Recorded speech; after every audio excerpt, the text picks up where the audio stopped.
มือเนี่ยก่อสร้างเพลาขนาลต้นกระพงเธอเพลาขนาล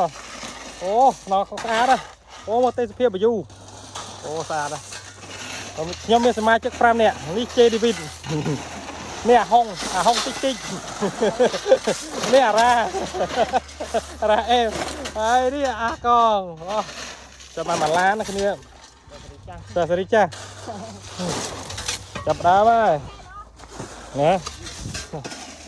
จะออกมาล้านเลย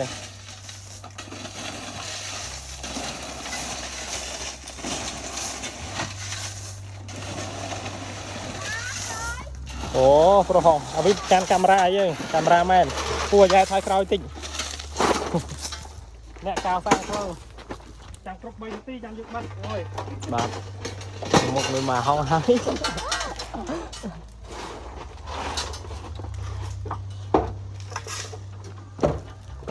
นองกับเรียงใครเยอะนองกับเรียงเบนจ้า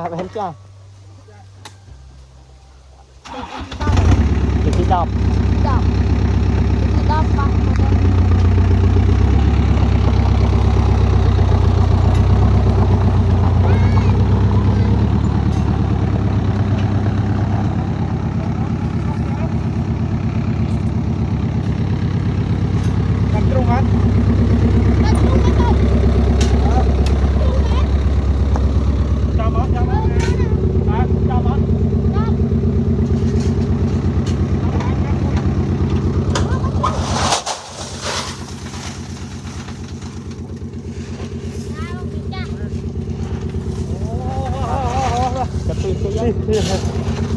บ้านบ้านขโมยบ้าน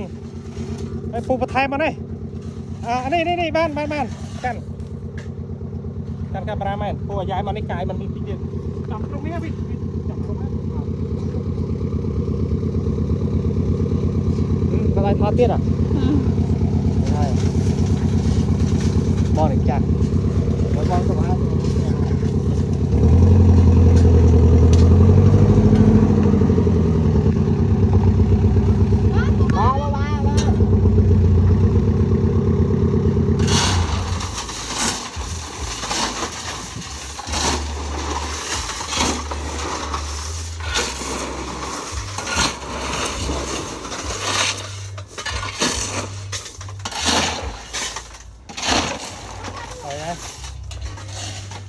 โอเคบ้าได้กันละ